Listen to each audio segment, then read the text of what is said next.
as we head to the 2019 general election. So, Mr. President, distinguished colleagues, mine is to say that this Senate is known to stand up and be counted in actually ensuring that the right thing is done when it comes to the issue of the petroleum product supply, the issue of subsidy, whether started in secrecy or whether open or whatever. What is important is that we have given our support to the processes. Distinguished colleagues, we'll quickly go to the prayers. Prayer 1, urge the oil marketers to rescind their 7 days ultimatum decision to allow federal government a little more time to look into these demands. Those in support of prayer 1, say aye. Those against, say nay. The ayes have it. Prayer 2, urge the federal government to, as a matter of utmost urgency, direct all concerned agencies to immediately pay the subsidy arrears as approved by the Federal Executive Council and passed by the National Assembly within 2 weeks. Those in support of this prayer, say aye. Those against, say nay. The ayes have it. Prayer 3, urge the federal government to engage marketers and agree on all outstanding liabilities to put an end to all oil subsidy claims. Those in support of this prayer, say aye. Those against, say nay. The ayes have it.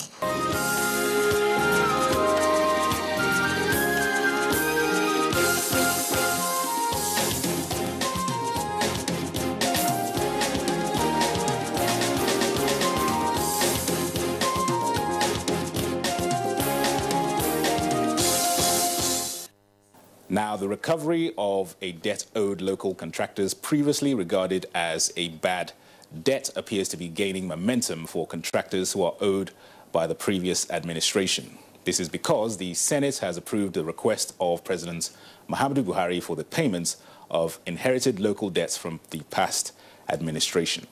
Of these very distinguished Senate, Mr. President had written to the Senate requesting the approval of promissory note program and bond issuance to settle inherited local debts and obligations due to various categories of creditors who have completed federal government projects, including state governments.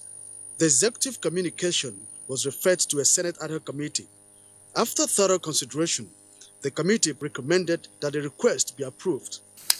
The Senate do approve a promissory note program and bond issuance in the sum of 102,297,724,098.24 as a refund to states for projects executed on behalf of the federal government. We need to understand that this has been outstanding for a very long time. This lack of payment to these companies had actually hampered them because the funds the state raised to pay these contractors had actually affected development at the grassroots. those supporting this recommendation say aye. Those against say nay. The ayes have it.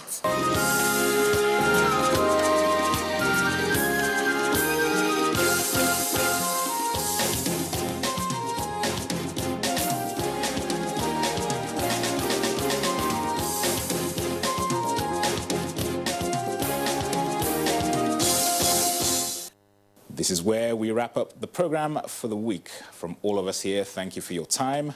I am Dennis Adignoy.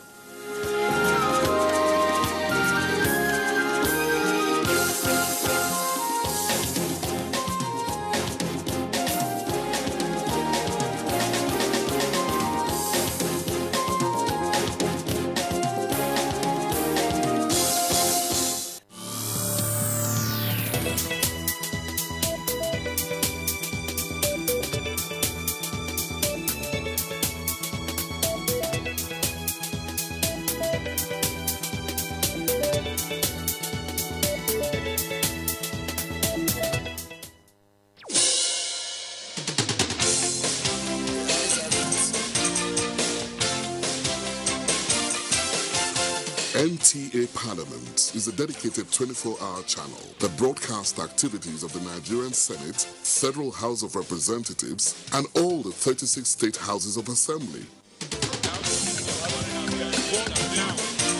You can watch NTA Parliament on NTA StarTimes DDT platform. NTA Parliament, strengthening Nigeria's democracy.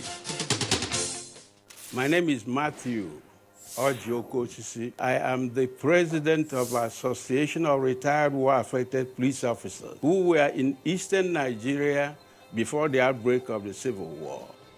In 2000, the federal government granted us amnesty and retired all those of us who were originally dismissed. From 2007, we started appealing to respective governments of the Federation to retire us according to the terms of the amnesty. And for 10 years, we were fighting without anybody listening to us. It took the president a very short time to decide that we deserve justice. 2017, they started paying these benefits. We owe this to President Muhammadu Buhari, who graciously granted us this favor.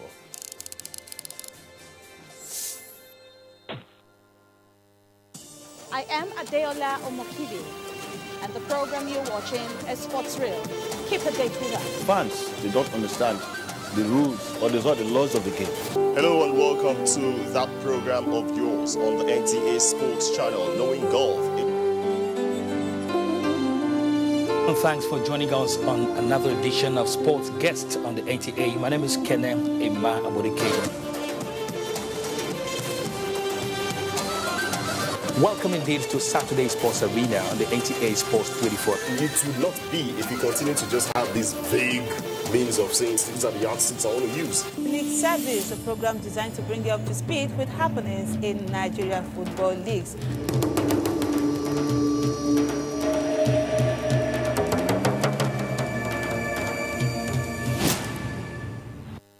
My name is Matthew Ojiokosisi. I am the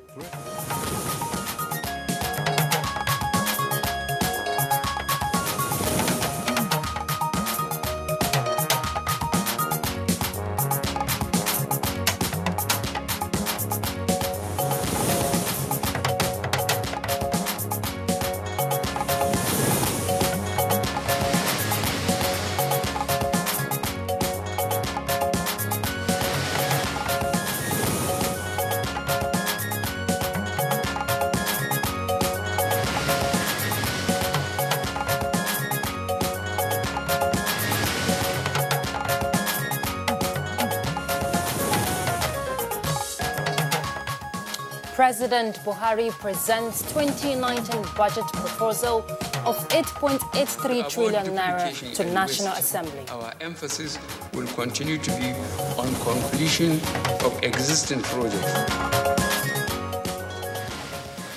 Lawmakers optimistic that 2019 budget will improve the well-being of Nigerians. This is the first budget that the president has brought that has kind of been streamlined to perhaps the realities. So we're happy going into 2019.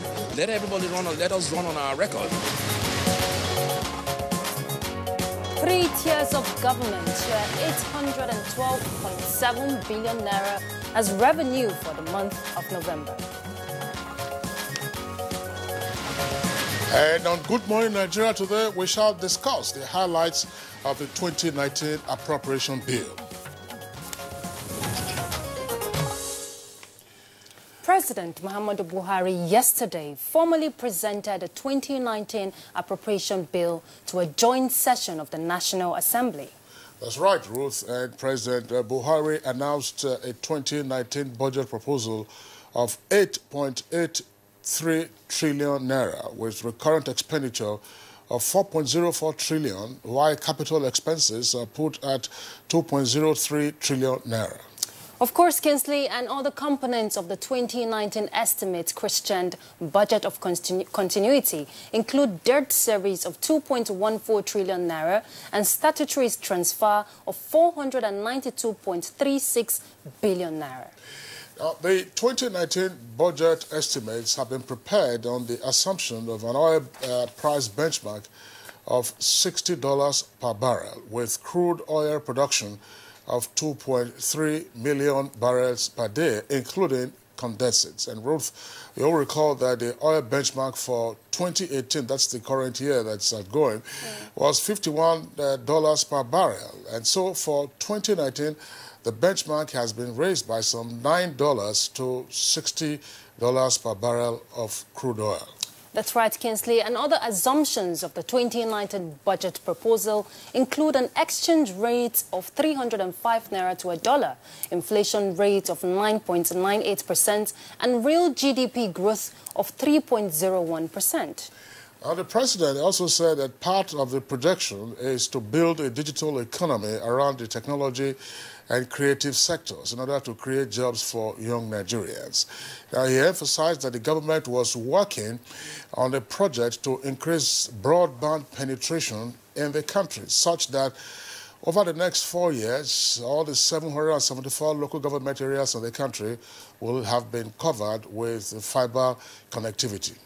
Kingsley, that will certainly have a ripple effect on small and medium-scale enterprises if and when that happens. Also, another issue that workers would equally be happy about is the president's promise to transmit a bill to the National Assembly for a new minimum wage soon. All right, no question about it. The government has a lot on its plate with regard to the projections and activities for 2019 on account of the appropriation bill that was presented yesterday by Mr. President. But to what extent will the 2019 budget proposals be implemented so as to improve the socio-economic well-being of Nigerians? Will there also be early passage of the bill this time around, contrary to what we have seen in recent years? These are some of the questions we intend to put to our guests onto this edition of Good Morning Nigeria as we discuss the 2019 appropriation bill. I'm Kingsley Osadolo, and I welcome you to the program. And I am Ruth Aguele. Thank you so much for joining us on Good Morning Nigeria, coming to you live on the network service of the Nigerian Television Authority. And as usual, we will give you our companion segments, that is newspaper review, business, sports, foreign and entertainment news. Well, first, let's take the news this morning, and Elizabeth Stober is already standing by. Good morning, Elizabeth. Good to see you. Good morning, Ruth and Kingsley. Good morning, Nigeria. Compliments of the season. Here is the news. The 2019 appropriation bill of more than 8.8 trillion naira is intended to consolidate the gains of the Buhari administration in key tasks, infrastructure, and economic diversification drive. Legislators gave this indication in an interview with National Assembly correspondent Lami Ali. He talked about infrastructure. He talked about the water resources, the dams. He talked about the roads, and he touched. I've never had such robust performance in all my years here. This is the first budget that the president has brought that has kind of been streamlined to perhaps the realities that we have had over the past. So I think it's attainable. But we are going to invite most of the agencies, related agencies. Meanwhile, more reactions trailed the presentation of the 2019 appropriation bill by President Muhammadu Buhari to the joint session of the National Assembly.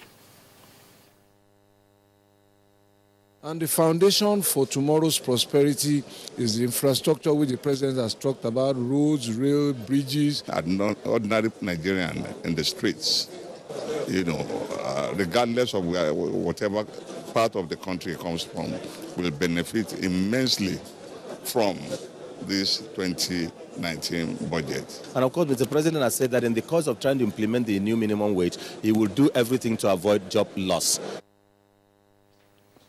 In the meantime, the All Progressives Congress, APC, has described the action by PDP lawmakers during President Muhammadu Buhari's 2019 budget presentation as condemnable, saying respect for the office of the president is a civic obligation sanctioned by law and a show of patriotism.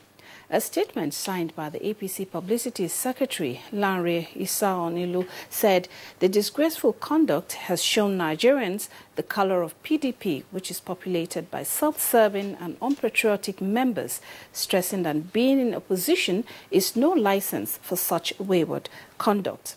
The statement said the action clearly demonstrated the inability of the PDP lawmakers to stomach the evident achievements of the APC-led government in the areas of power, rail and road infrastructure, as well as social intervention programs contained in the proposed budget, recalling that APC did not do this when it was in opposition. The statement cautioned the lawmakers to always put the interest of nation over and above political and self-interest in their consideration of the 2019 budget. The three tiers of government Wednesday shared a total of 812.7 billion naira as revenue accrued to the Federation account in the month of November. Briefing the media on the outcome of the meeting, Permanent Secretary, Ministry of Finance, Mahmoud Issa Dutse said the amount is more than 24 billion naira higher than what was shared for the month of November. Over what was distributed last month. Last month we distributed 788 billion, therefore making a positive difference of 24.623 billion naira. Completed parts of the Section 1 between Old Tollgate and Shagamu, the Lagos-Ibadan Expressway, has been opened to road users ahead of the Yuletide. Motorists were cautioned to observe the speed limits to reduce road accidents. On this road, we spent 2 to 4 hours between Berger and Mowe, but with this opening, our business will thrive. We were getting close to 60%.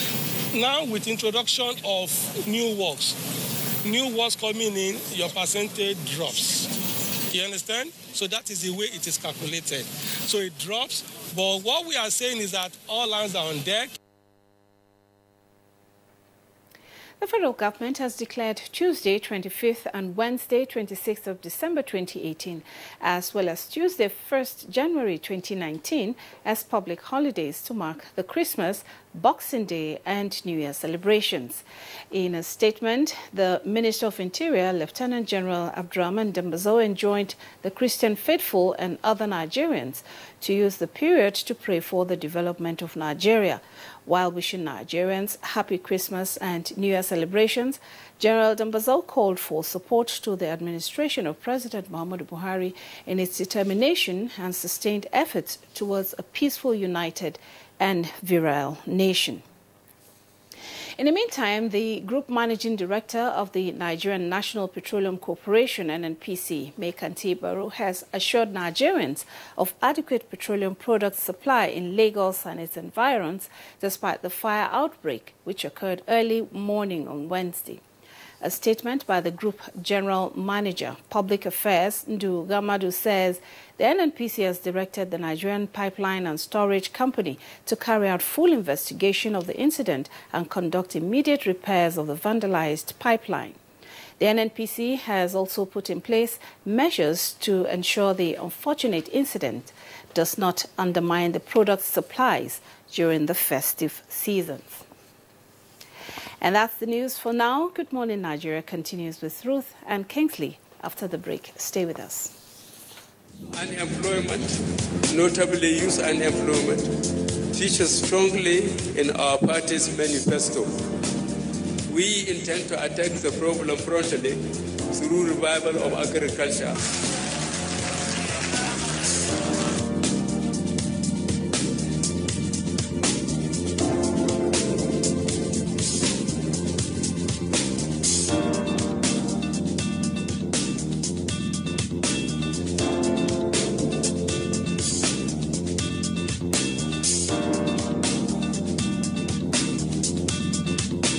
The 30K is going a long way. Actually, I bought an acre of land for 60K like 2012, and presently I have a cassava farm and a yam farm.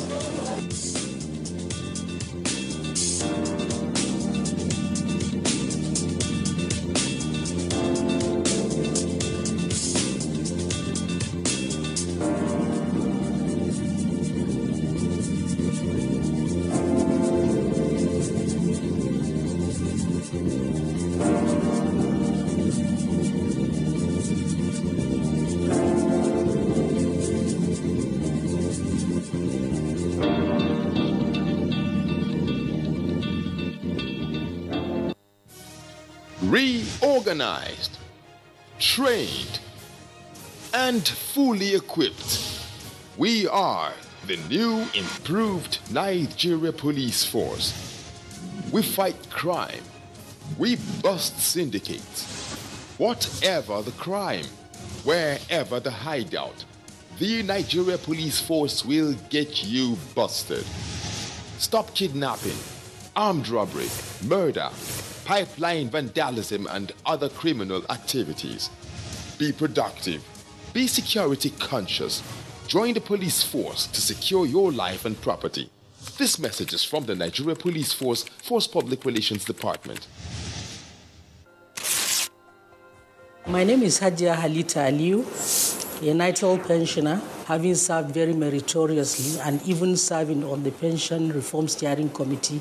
I ended up without a pension. The National Council on Privatization, under the chairmanship of Vice President Atiku Abubakar at that time, decided to pay us 3 years pension on a take it or leave it basis. Over 16,000 NITEL, MTEL pensioners have struggled to get their pensions restored. Unfortunately, all attempts with successive administrations, did not yield any dividends. The quality of our lives, has been severely impacted, by the stoppage of our pension.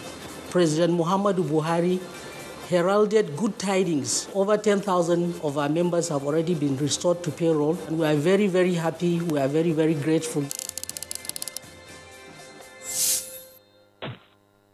Kehinde suffers from indigestion. His twin Taiyi suffers from heartburn. Sometimes it's the other way around, or both. That's why they use Gaviscon Double Action. It soothes within 3 minutes and lasts for up to 4 hours. For double relief from heartburn and indigestion, Gaviscon Double Action. Thank you for staying with us. Now let's talk business news. Nigeria's foreign reserves rise by 1.51 billion naira so far in December 2018. Let's join Walter in Nigeria for more on business news. The Central Bank of Nigeria has revealed that Nigeria's foreign reserve as of 17th December rose by $1.5 billion from $41.523 billion recorded in November 2018, giving a total of $43.041 billion. The records revealed that the reserves, which had suffered significant declines in the past month, had been maintaining a steady rise in recent times. The nation's foreign exchange reserve fell from $45.838 billion at the end of August to $41.533 billion on November 21. Figures from the CBN had earlier revealed that the reserves fell by $990.9 million from $47.11 billion in July to $46.12 billion on August 23, 2018. Of recent, records from the Apex Bank showed that the external reserves were gradually moving on a recovery path.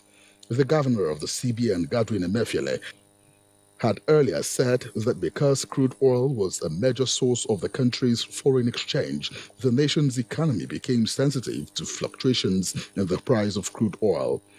To other stories, the Minister of Agriculture and Rural Development, Aldobe, says farmers would hold 40% of total shares in the Bank of Industry at the conclusion of the commercialization by the Bureau of Public Enterprise, BPE.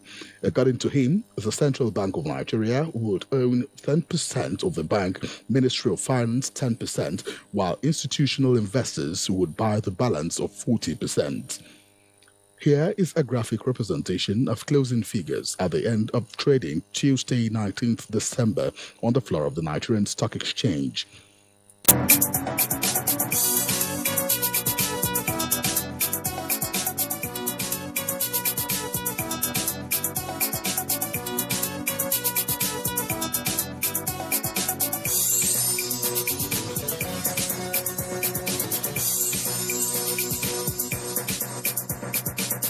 With business news, I'm Chimubi Walter Naji.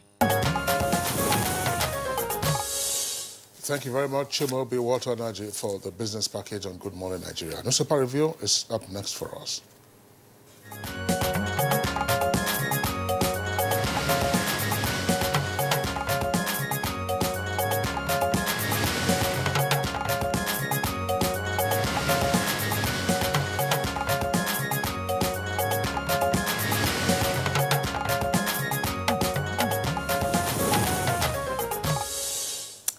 right, let's start with our newspaper review this morning. And Bayo Atoyebe is already seated. Good morning, Bayo. Good to see you. Ruth.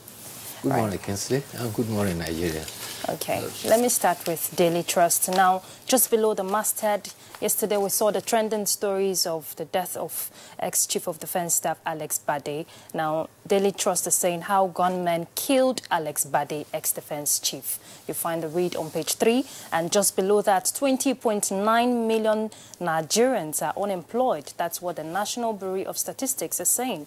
And you find that story on page 17. And the leading story is on the budget 2019 appropriation bill. Buhari presents 8.8 trillion naira budget. You find that read on page 5. And to my left here, 2019 polls cancel task stakeholders on peace. The story is on page 8. Protests over Oshomole's sack of Imo Ogun APC ESCOs. You find that story on page 13. Kinsley? All right. For both the Daily Sun and the New Telegraph, the lead story is on the appropriation bill that the president tabled before the National Assembly yesterday. The Daily Sun has it with a kicker. As president lays 8.83 trillion naira 2019 budget, lawmakers disrupt Buhari's presentation. And it has two riders. APC, PDP legislators fight at joint session, chair and jeer president. Now, the whole world is watching us, president cautions. And you come again to the New Telegraph newspaper. That's the lead story.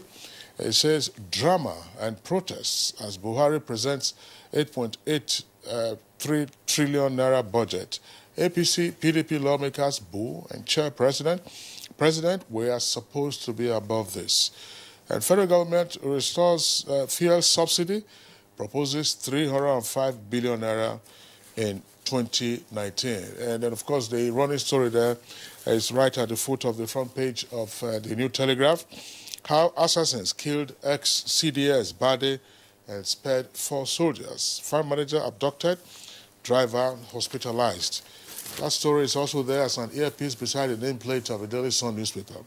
Outrage trails Bade ex-CDS murder, with Buhari and governors order security agencies to find killers and aides quizzed. Bayo, let's take these stories first and return to you. Yes, indeed, President Muhammadu Buhari has directed security agencies to find the killer of former Chief of Defense Staff, Air Marshal Alex Bade. How he described the murder of Alex Bade as very sad and unfortunate. He said perpetrators must be brought to face the full wrath of the law.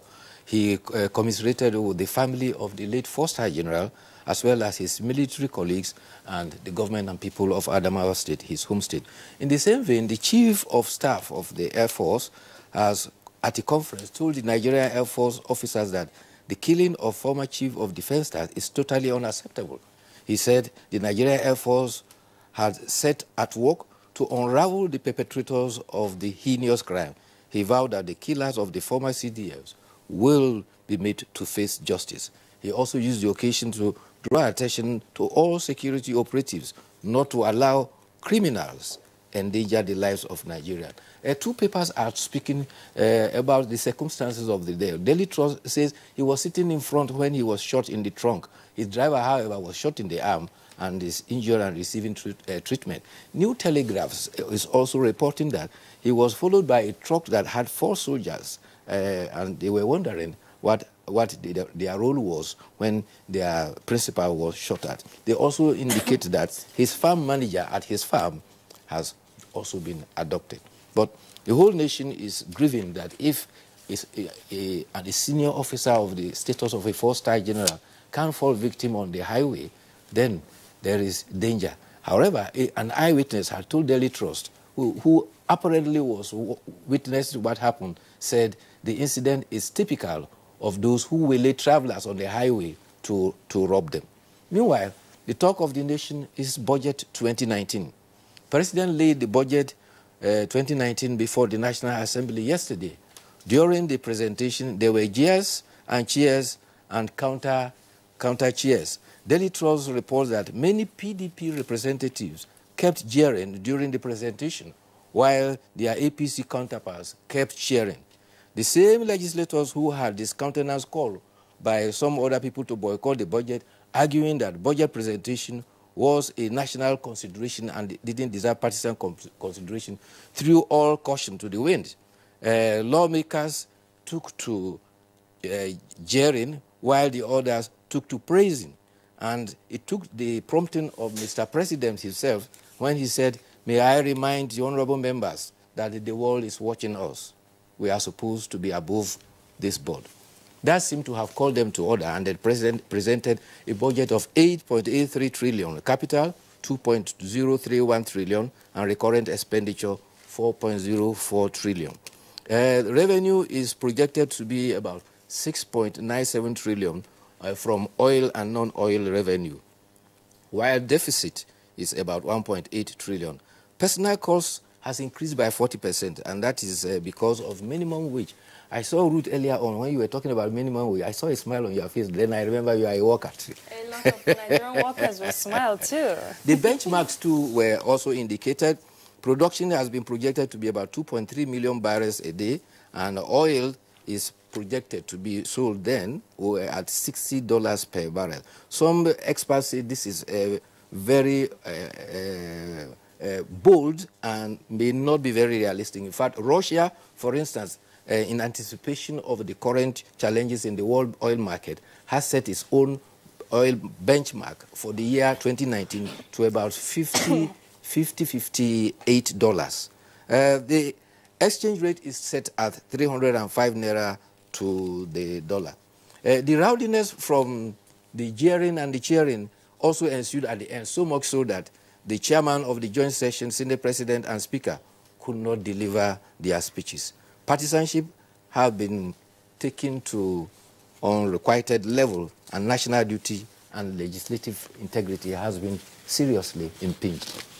All right, Bayo, thanks a lot. Just before we get on with the issue of the appropriation bill, which of course is the subject matter for our discussion segment on the program this morning, to return to the killing of the former Chief of Defense Staff, Alex Bade.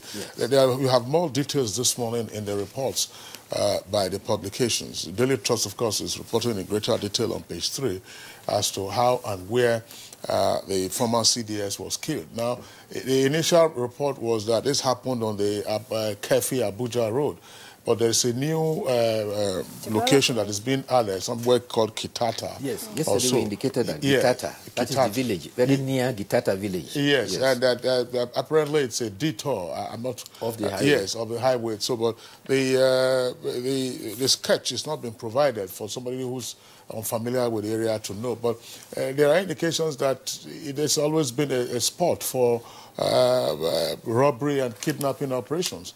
And the report is also indicating that in the past they used to have up to about 3 or so operations in a day, you know, by gangsters on that stretch of road, but that the security agencies have tried to flush them out. This incident involving the late CDS took place at about 6:45 p.m. On Tuesday. That's what the details are indicating. As I said, I'm not sure where Zango Gitata is.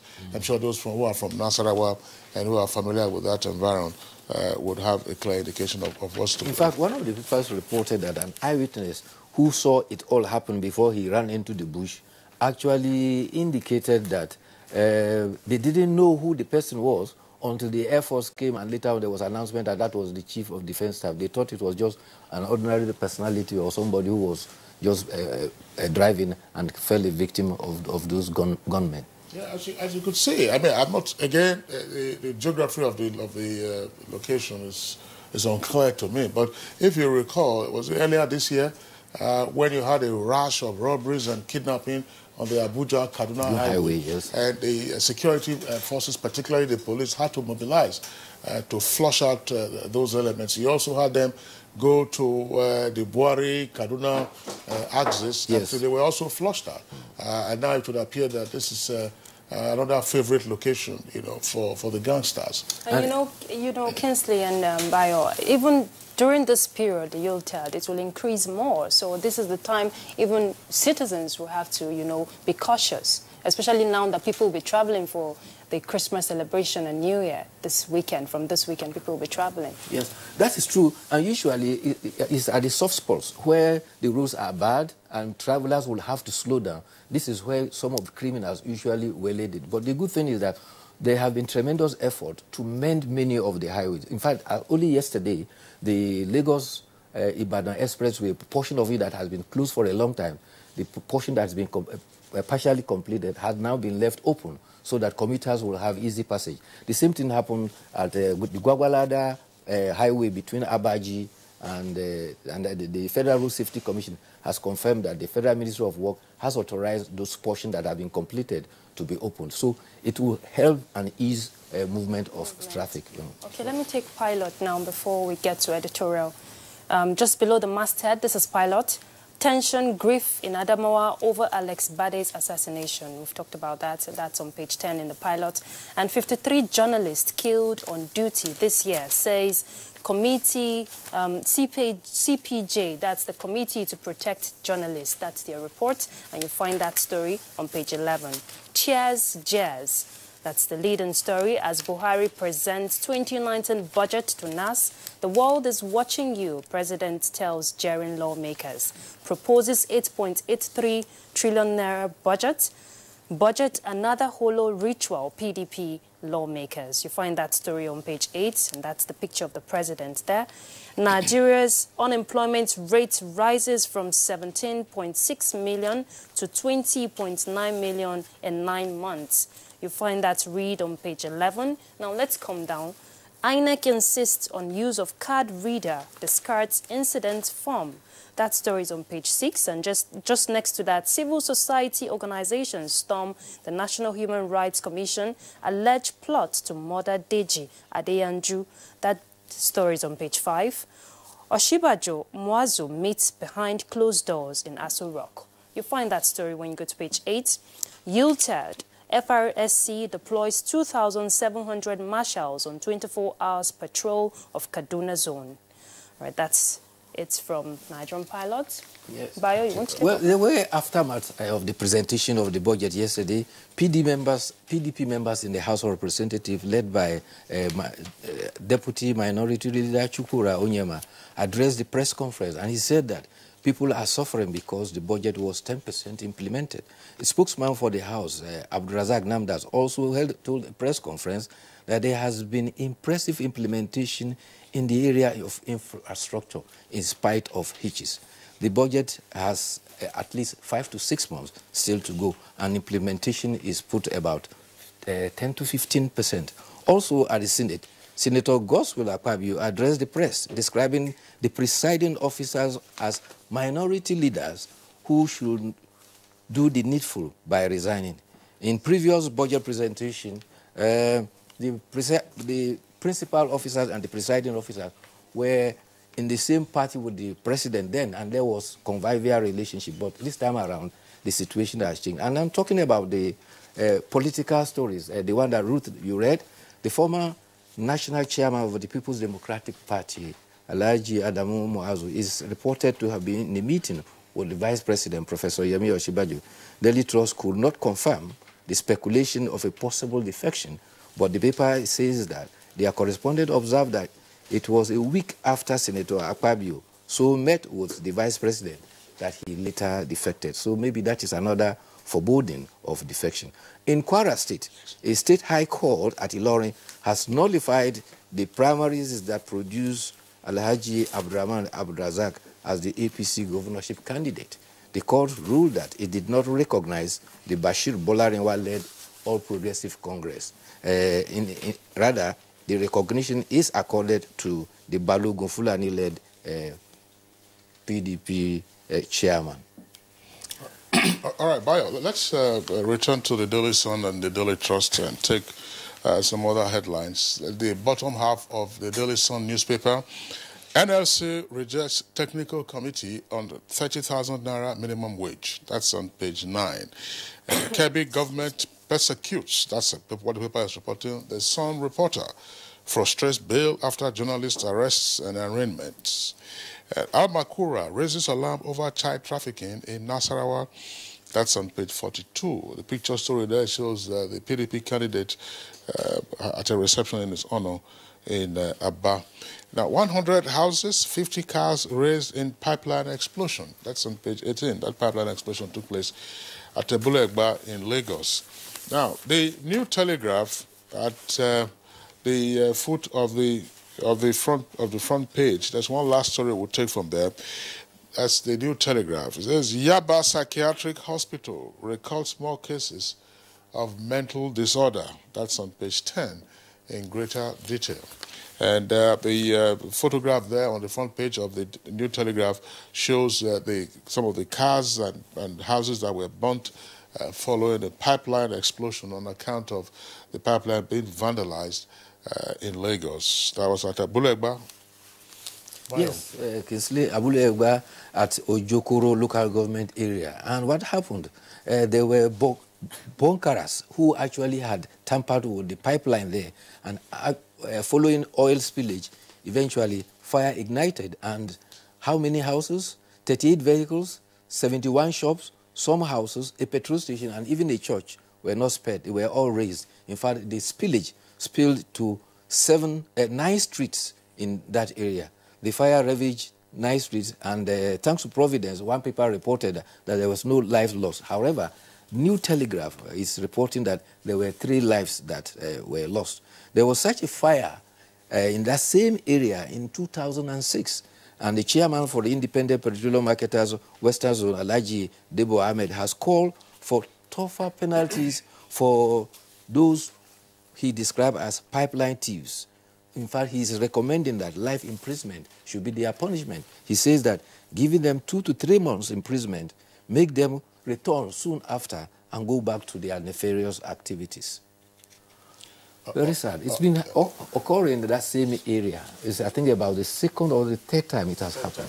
But the point must be stressed that in the past couple of years, the incidence of pipeline vandalism has been drastically reduced in and around the Lagos area. Yes. If you recall, there was one drastic step that the security and defense forces had to take, including the deployment of jets, yes, to strafe the locations of the pipeline vandals. That was not particularly around Arepo area, which is a border with Ogun State.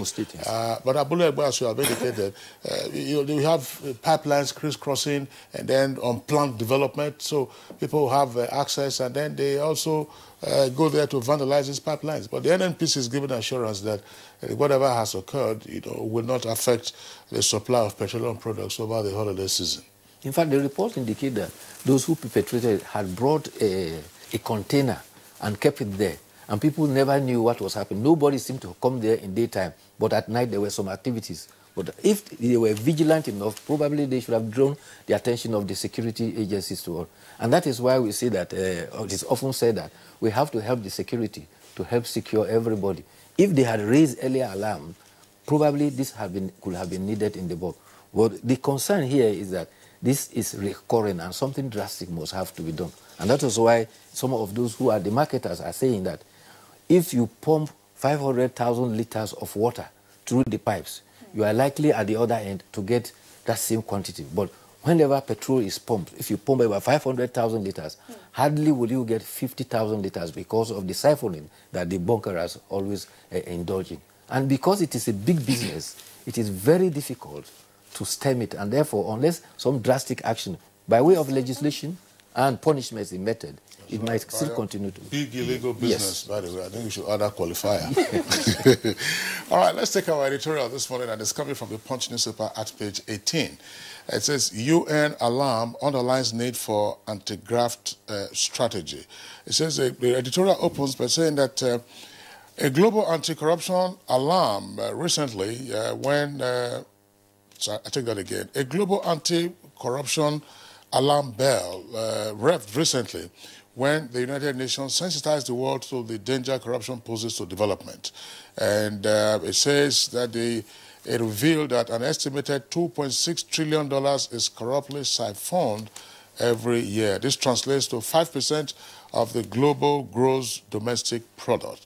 Now, the editorial continues and says, the UK, despite its effective institutions in law enforcement, has reviewed its strategy against financial corruption by introducing the Unexplained Wealth Orders Regulation, now obligatory for the owner of property worth over £50,000 to explain beyond reasonable doubt the source of income or risk the forfeiture of the said property. The editorial adds, institutions in Nigeria, including the judiciary, must be similarly strengthened to perform their responsibilities without fear or favor. They must keep a clear distance from partisan politics. Bayo. Yes, indeed.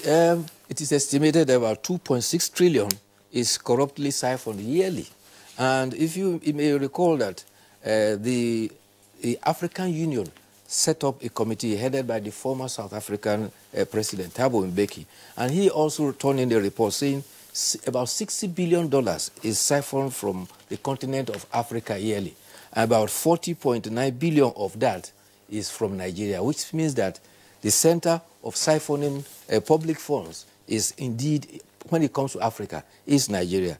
And it is the editorial is saying that the idea of corruption is that it challenges and undermines development, and unless there is concerted effort between all the required agencies, including law enforcement, the legislature, and the judiciary, this critical danger to development will continue. And therefore, the editorial is advocating that something drastic must be done to stem it. And it may be recalled that the organization, the African Union, has actually appointed President Muhammadu Buhari as the chairman of his challenge to take up the challenge of corruption, fighting corruption in Africa. And at every forum that the president has attended, he has always appealed that it's one thing to fight the corruption here. It's another thing to have those who harbor the stolen funds in their country to help repatriate it back to Africa. So if we must develop, particularly Africa and also in Nigeria, corruption must be fought to a standstill. All right, Bayo, just before we let you go, let's take this snapshot. It's coming from the Daily Trust newspaper. It's at page 36. Let's see that on the screen. It says, the fight before Christmas. Naughty Santas exchange punches over tough. There's two Santa Clauses there, if I may use that. You can see them, they are fighting in a place called Odessa, and this is in Ukraine. Now, one Santa is older than the other, so one came to the other stuff, and the children were wondering, who is the real Santa between the two of them. And then they came to blues. One is dressed in red, and the other is that blue? Well, I don't know, it's red still, but maybe the shade of red okay. is darker than the other. So, okay, maroon then. Yeah, ox blood. Ox blood or wine color, as it's a Bengali. So if Santa Claus is fighting, where is the gift from the Santa Claus? No, where did they keep the gifts while fighting? Well, presumably it should be somewhere. So I hope that the children would not themselves take after the Santa Claus as they were up there in... Scrambling for the gifts. Scrambling for the gifts. Ukraine, that's where it happened. Yes. Okay, Bayo Tebi, thanks a lot for being with us on the program this morning. We'll see you tomorrow. Okay, it's Good Morning Nigeria still on the network service of the Nigerian Television Authority. We'll take a short break, and when we return, we'll get into our discussion segment. Hate speech is not a joke. It incites genocide and crimes against humanity. Most of Africa's civil wars are caused by hate speech from one tribe against another. We don't want it here. The Nigerian government stands firm against hate speech. Under no conditions whatsoever should we tolerate or excuse or justify hate speech or hateful conduct of any kind, especially where such is illegal. There's no doubt that the resurgent push for separatism, as well as the rising cases of ethnic and religious disharmony, are all traceable to the growing phenomenon of hate speech. One nation bound in freedom, peace and unity. Nigeria, one nation, one people. This is a public service announcement brought to you by NTA. In line with the vision of promoting probity, accountability and transparency in the management of public funds, the Office of the Accountant General of the Federation has unveiled Compendium on Fiscal Rectitude in Government Revenue and Expenditure. The Treasury Journal that we've recently launched dwells largely on the operations of the Treasury, and in particular, the reform initiatives that we drive as the Treasury, namely the Treasury Single Account, the IFSAS implementation, the IPPS, and a host of others. Very incisive and educating. Grab a copy of the Treasury Journal from your vendor and get abreast with financial transactions such as monthly allocations within the federal, states, and local governments, Buhari's transformation policy on the Treasury, inroads to IGR, and many more mixed grilling stories. Remember, the Treasury Journal is a dependable ally for researchers, financial institutions, the academia, and policymakers. Treasury Journal, a fiscal rectitude in managing public funds. Kehinde suffers from indigestion. His twin Taiyi suffers from heartburn. Sometimes it's the other way around, or both. That's why they use Gaviscon Double Action. It soothes within 3 minutes and lasts for up to 4 hours. For double relief from heartburn and indigestion, Gaviscon Double Action. These days, people get their news and information from more media sources than ever before. Some of the news and information given are fake, unverified, doctored, and manufactured to create confusion, stir disaffection, and cause disunity. Before you believe or share any news, ask yourself, is this real? Is it from a credible source? Is it verified or verifiable? Fake news is dangerous, whether you do it for fun or for political gains. Real people can get hurt. Fake news, don't create it, don't spread it. This is a public service announcement from NTA.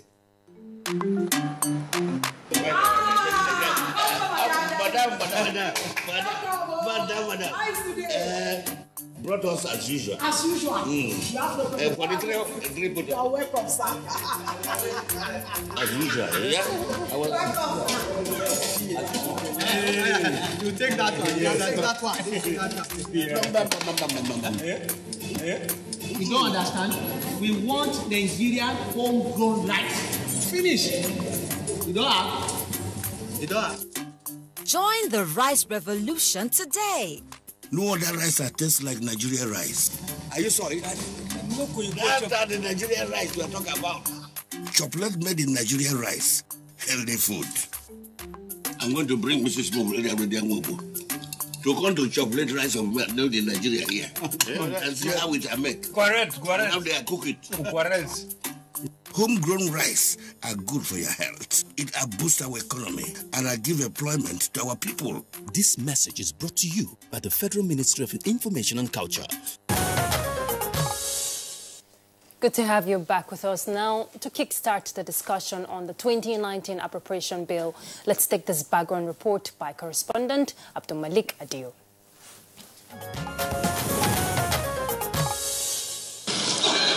This has been my last budget speech to the 8th National Assembly. I will review economic developments over the past 3 years. Presentation of the 2019 appropriation bill to the joint session of the National Assembly by President Muhammadu Buhari. The 2019 budget proposal of 8.8 trillion naira is benchmarked on $60 per barrel of crude oil, an exchange rate of 305 naira to a dollar, 3.01% GDP growth rate, and 9.98% inflation rate. According to the President, the 2019 budget proposal reflects the nation's current reality and the present administration's quest to sustain the achievements recorded so far in various sectors of the economy, but with emphasis on education, health, security, and human capital development. Transfers to Niger Delta Development Commission and the Universal Basic Education Commission are projected to be higher as they are directly related to the quantum of oil revenue. Given a breakdown of the proposed 8.8 trillion naira expenditure plan, the President disclosed plans to spend 1% of Consolidated Revenue Fund on health, settlement of inherited pensions, and complete migration of ministries departments and agencies to Integrated Personal Payroll System, IPPIS, by March 2019. President Buhari also announced that he will soon transmit a bill to the National Assembly towards the implementation of a new minimum wage in the new fiscal year. The president said he will also set up a high-powered technical committee that would advise government on best approach to implementing the new minimum wage to avoid inflation and borrowing to pay salaries. What does the 2019 fiscal year hold for Nigeria? And how will the 2019 appropriation bill translate to economic growth and human capital development? These are questions yearning for answers on Good Morning Nigeria. Thank you very much, Abdul Malik Adio, for that backgrounder. We have guests with us here in the studios to indeed respond to those posers and others pertaining to the 2019 appropriation bill. First, let's welcome at this time distinguished Senator John Eno. He is the chairman of the Senate Committee on Finance. Senator Eno, pleasure to have you with us on the program. Yes, good morning. Also here with us in the studios is Honorable Abdul Razak Namdas, who is the chairman of the House of Reps Committee on Media and Public Affairs. Honorable Namdas, good to have you again on Good Morning Nigeria. Thank you. Good morning. Okay. And also in our Abuja studios, we have Mr. Prince Will Ezukwe. He's a development finance expert. Thank you so much for joining us on the program. Good morning. All right, gentlemen, let's begin this conversation, from what occurred on the floor of the National Assembly yesterday during the joint session of the two chambers. So we're looking now at the optics. Very widely reported, and we have seen the videos and reports of the disposition of some of the members. Senator Eno, is this an ominous indication as to what partisan consideration there might be when the details of the budget get to be looked at by the lawmakers, or it was just one of those things? Yeah, thank you. I mean, I prefer to look at it as just one of those things. I mean, it's and quite some reasons will account for that. I mean, it's an election year budget. Is this like Mr. President stated? This will be his last budget presentation to, the 8th National Assembly. So especially because with elections coming too soon, coming so close, and with most of what has taken place in the National Assembly. I mean, the National Assembly has always remained the hotbed, of the politics of our country. I mean, the last, months, there have been quite some movements and defections here and there. So you would, witness that. I think the setting for yesterday's budget presentation will be the first time, I believe, since the onset of democracy, that both presiding officers, the Senate President, the House of Reps, are in the opposition party, and the President is in a different ruling party. So this, understandably, I mean, the budget is as much an economic document as it is a political one. I mean, as long as you're talking about allocation of resources and things like that. I mean, it would not have been, okay, if you look at, the last years of Goodluck Jonathan's administration, in about 2 of those last years, I mean, he didn't come in person to come and, lay the budget, the Minister of Finance. So I think that at some point, I believe that some people had actually tried to work, on that, to try to, get the president, not to come personally. And his coming yesterday, I believe that was one of the greatest demonstrations of leadership and strength. That they came, so for me, it's not, so much that in looking at the document after yesterday, there's going to be, any kind of thing related to what took place yesterday. I believe that what took place yesterday is gone. And by the time the National Assembly looks at the document and looks at it, it will treat it as a national budget and make sure that, a document comes out that would, stand the test of time. Thank you very much, Senator. And now, Honorable Namdas, let's hear your opening remarks. The budget was tagged, budget of continuity and aimed to promote inclusive, diversified, and sustainable growth. What do you make of it? Thank you so much for this opportunity. And before I delve into that, I also want to join my colleague, senior colleague, to say that all efforts by the leadership to try to prevent what happened yesterday couldn't happen. And just as he said, because it is an election period and some people have shifted grounds, others probably must have felt aggrieved, lost tickets, and all of you, and some have issues feeling that there were things that was not done in the budget, and that accounted for the action yesterday. But just as the senator said, one good thing is that at least nobody stopped the president from coming. Our president decided that whatever the case may be, I have to come. And when he spoke, that look, the world is watching us. You could see there was a momentary silence, which shows that people still have respect for the office of the president. And I think we will take off from there. And again, on the budget overall, budget of continuity, it wasn't. It's a good one, and because the budget has taken time to analyze what happened in the 2018 budget and our expectation in the 2019 budget. The key thing is that if you look at in the 2018, the kind of infrastructure that was done, the implementation of the budget was about 67%. He made it clear, although we will need more in the area of capital releases, but at least there was this good 67%. And on the 2019, the expenditure is okay, and there is expectation that, including bonds, there could be borrowing, and again, there's commitment on the part of the president that, look, I will implement this budget the way is expected. This is my last budget in the 8th National Assembly, and I will make sure that from now henceforth, things will improve. I think it wasn't a very bad idea. It was a good one, and we highly expect more from the president. Okay, now, Honorable Namdas and distinguished Senator Eno, before we bring in the other guests, who's a development finance expert, let's still dwell again on the atmospherics of the 2019 appropriation bill presentation by Mr. President. It's quite clear that we're already in the election season, in less than 2 months to the first set of elections, and Christmas is next week, New Year, holidays. What is it that Nigerians can expect from the lawmakers? Is this a time that the lawmakers will have the presence of mind to work on a serious document such as this? Namdas. One good thing about the National Assembly, you should know that we take the appropriation bill very, very seriously. Any bill coming from the executive is given a priority, but in terms of the appropriation bill, that is a serious matter. So irrespective of partisanship, we have elected to serve Nigeria.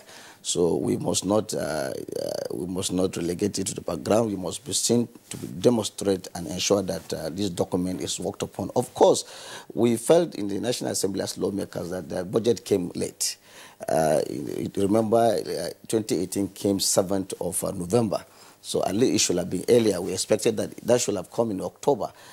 That will have helped us with time to get back to the January, December that people have been proposing whether it could happen. But as it is now, it came yesterday, it's a little bit late. But that is also not an excuse on the part of lawmakers that this document, because we are facing elections, we are not going to work on it. It is even when you are facing elections, of course, there will be some kind of, some people may not be too much around, but the National Assembly when it's committed to committees, our prayer is that because we expect the CEOs of the ministries and agencies to always appear before committees and defend their budget, because we have made cases that, look, when these budgets are presented, instead of chief executive officers to appear before the committees who have good knowledge of what is happening, either send junior officers or some give excuses, and before you realize we have to talk to the executive, the president has to issue directive to the secretary of the government to talk to ministers and what have you. So once the executive will be committed to it, and we are also committed,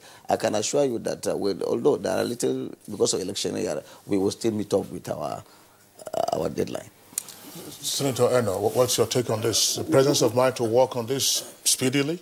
Well, I mean, it's I agree with the chairman of the House Committee on Information, and I think that this particular budget, I mean, without prejudice to the lateness in presentation, everybody is conscious that the lifespan of this administration for everyone ends, by the end of May.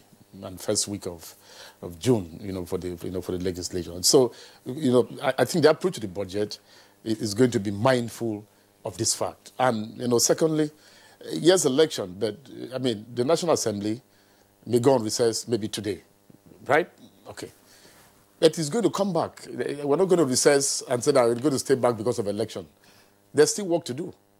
You come back at some point in January, and until, there is a recess, for the specific fact of an election, work in the National Assembly will still continue. So I don't think, in spite of the election atmosphere, this should affect, the consideration, of the budget. And it requires both sides. I mean, the Chairman of the House Committee on Information has already made that clear. It's not just the National Assembly here. It's also the fact that everyone should look at, the peculiarity of the present situation and the May, end of this administration, and work really hard, to make sure that, there's a budget. All right, thank you very much, Senator Eno. Now let's get to Mr. Prince Will there. Mr. Prince Will, the budget for this year, it's put at 8.83 trillion naira. It was cut down in size compared to last year's budget of 9.12 trillion naira.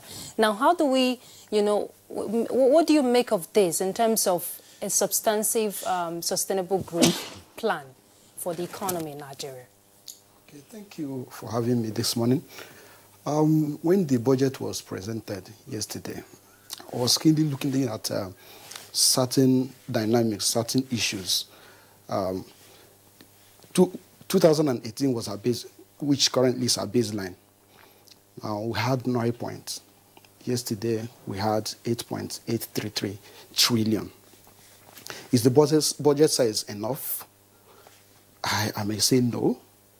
But what are the indices upon which the budget is precipitated? 305 naira per dollar is achievable. Look at the oil price, benchmark at $60 per barrel. That, of course, is very volatile and risky. Maybe we'll be looking at somewhere around 55-50 because of what is actually happening in the international markets.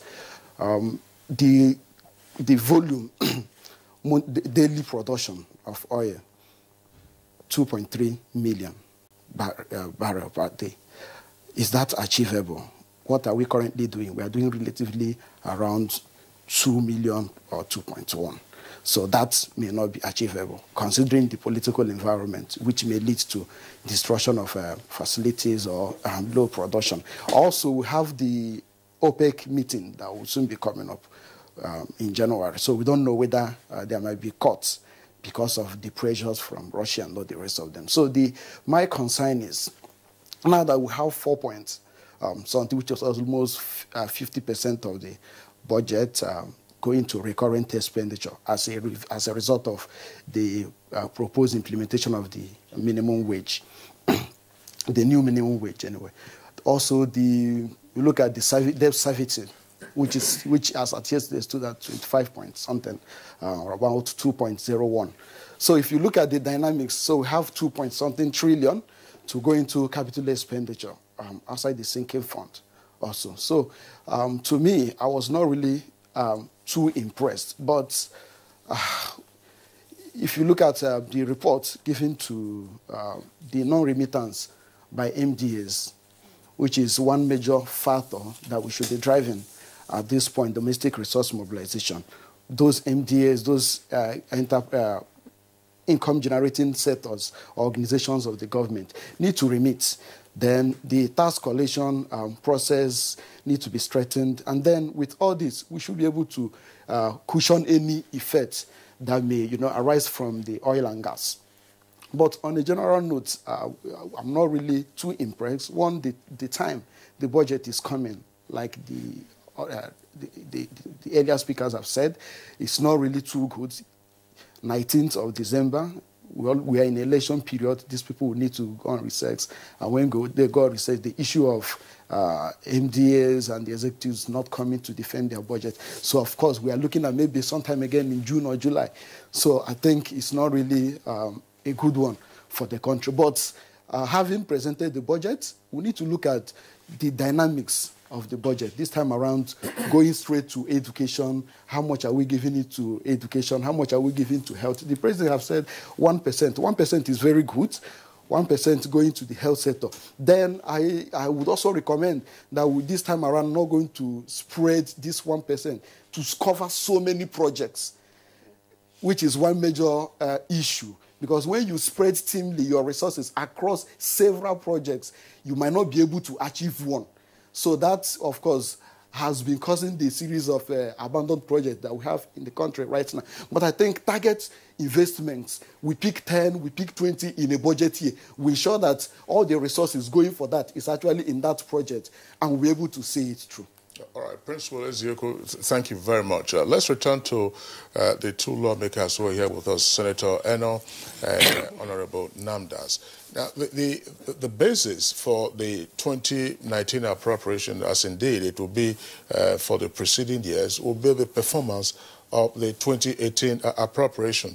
From the oversight by the lawmakers, what is it that you have seen with regard to implementation? Because one critical challenge that the various governments face in Nigeria, local, state, and federal, has to do with budget implementation, appreciable percentage of budget implementation. What have you seen with regard to 2018 so that this now guides the consideration of 2019 appropriation?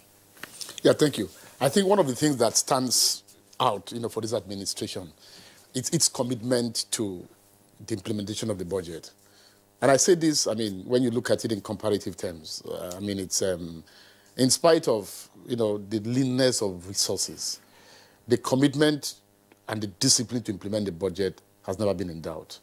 Okay, 2018, with all its challenges, the figures and the percentages there, Namdas just, indicated, yesterday, the president, appreciated the 60-something% budget performance thus far. In terms of capital, about 800-something billion has already been released. This will be the first government that almost repeatedly its capital implementation has gone beyond the 1 trillion naira mark. It's I think that if you look at the implementation yardstick for 2018 as a basis for 2019, I think that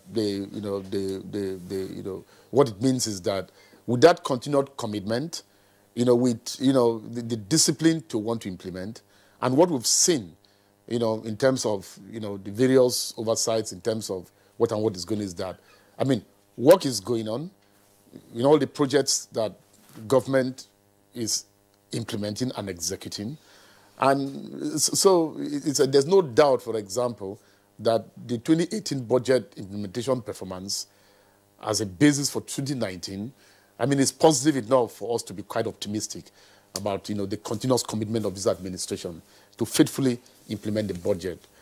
Thank you. Namdas, your take on this in terms of oversight of 2018 so far? It's true that the government of the day is actually very committed to seeing that they implement this budget as they expected, but there are a few challenges. Sometimes the projected income is not there, so there are hiccups. You could not get what you think you could get, and so it's a challenge there. And the 67% of implementation of budget, I think, is not a very bad idea. It's really a good one. Of course, our own concern as lawmakers is that more attention should also be paid on the capital releases, which, this government has done so much in the area of infrastructure. That's good, actually, because I can remember just yesterday the president read out, they have reconstructed over 1,500 kilometers of road in terms of reconstruction, rehabilitation over 1,000 rail lines, a lot of water projects. They've continued, tried to complete ongoing projects that they've met, not as if the ones they've met. Substations have already been completed. We have so many generations, substations of load distribution has issues there, but they've done a lot. But I think once there's more commitment on the part of the capital releases, because when we were doing the oversight, there are some that basically 20% and a little slightly above in terms of capital releases. But on the overall, I think it's actually the government have tried. And just to add to that, Honorable Namda, still on you, the President also expressed concerns of unsatisfactory revenue performance from last year, which was about 53%. Now, what can be done to ensure proper monitoring mechanism to ensure that the monies that will be disbursed, if we're talking effective implementation, are being used appropriately? I think one good thing first is that, if you recall, he even said it has dropped. In the 2018 budget, the expected revenue was 7.17 trillion, and it dropped to about 6.98, something that is not in 2019. But once we are able to block leakages in the area of generation of revenues, in terms of blocking the leakages, non-oil revenue, VAT, custom duties, and what have you, because sometimes we pay more attention to the oil revenue. In 2019, the oil revenue accounts for about 3.7, expected revenue about 3.7 trillion, and non-oil revenue about 1.3 trillion at that level. So, but once we should be mindful of the fact that even non-oil revenue have the capacity to fund the budget. In as much as you block the leakages, people who do corruption and what have you that comes through it. And one interesting thing the President said yesterday is that, look, even recovered assets, I'm going to put them on sale. All the recovered assets, I'm going to sell them off, and money generated from that will also be used to fund the budget. So I think that, to me, is really innovative, and it will help to fund the budget, and then the revenues could be there to address it. All right, Honorable Namdas, thank you very much. Let's bring in again Prince Will Ezeoku. Prince Will Ezeoku, I mean, ordinarily budgets will have no meaning unless and until they have appropriate positive socio-economic impact on the populace. And persons have also spoken about the trickle-down effect of the implementation of various appropriations across the various tiers of government in the country. What, in your opinion, is required to be done to ensure that the benefits of the implementation of a budget cascade down to the people and that the well-being actually improves, which was a subject matter to which the President spoke about very passionately yesterday? Thank you so much. The first thing in any project or any item that or program that the government wants to design to address the needs of the poor is that you need to understand what is actually the need of the poor. Now, so from the project identification or initiation, you need to be clear about the problem you want to solve. Now, when you identify that the problem in Nigeria is, for instance, high out-of-school children. That is our problem statement. So we want to solve the issue of high out-of-school children with our budget. The first thing is that, what is the cause? The cause is, okay, we don't have good schools. Now, we can now design incentives. So, okay, for any school child enrollment, there will be so-so percentage to such a state. Now, budgets before now have been, a routine that every year we know the president will just come, submit the budget. And so there is need. At the point of project initiation, we need to consider, we need to be clear. Also, we need to invest more in high-impact projects. There are certain projects that when you really look at it critically, you will know that they are good. But at this point in time, in view of the paucity of resources at our disposal, we shouldn't be doing this now. Also, there is another need of addressing those high job-generating projects. And what do I mean by that? MDAs should try as much as possible to link their budget to job creation. Now, until we're able to provide jobs for the teeming population, now what happens is that if I have money, I have a job. In Africa, we live a communal lifestyle. Normally, if I have money, it has a way of trickling down to my people. So if there is job creation, now there is a multiplier effect of one person that have a good job around himself, around his family, around the society at large. So what I'm trying to say is that every item of the budget that we want to identify, we want to implement, we want to fund, must have a direct link. The coefficient, the relationship must be on a positive note to job creation. Now, as much we start doing such investment, now a situation where in a budget, the budget did the analysis last year of how much of 2018 budget that went into procurement of project vehicles. I use the word project vehicles. I don't want to use vehicles only. Now, what is actually the effect of that on the Nigerian economy when a whole lot of this sum is actually leaving the shores of the country? So what I'm trying to say is that there is need for us to critically look at the budget, every item of the budget, and tie them to job creation. Because at this point in time, I think everybody should agree with me that is the major problem in this country. Okay, Prince Will, thanks a lot. I'm sure you know that in the presentation by the President yesterday, there were also references to the social investment program of the administration and a number of sub-items under those programs. But let's bring it again, distinguished Senator Eno. Senator Eno, the reason I asked that question has to do with the view that's been expressed with regard to inadequate capital releases. And how ordinarily, if we had sufficient capital releases, you could then have a knock-on effect in terms of trickle-down for those, who will be executing projects, getting people employed, and some of the unsavory numbers that we're having about job losses might not therefore arise. What is it that has been, from your oversight vantage point, what has been the missing link in terms of ramping up capital releases adequately enough to have the positive knock-on effect? Well, I've already made a comment here about the commitment of this government in terms of its the capital release or capital implementation. But a lot of this will also be largely dependent on revenues. On local resource mobilization. If you look at yesterday's budget presentation, the recurrent component alone is more than 4 trillion.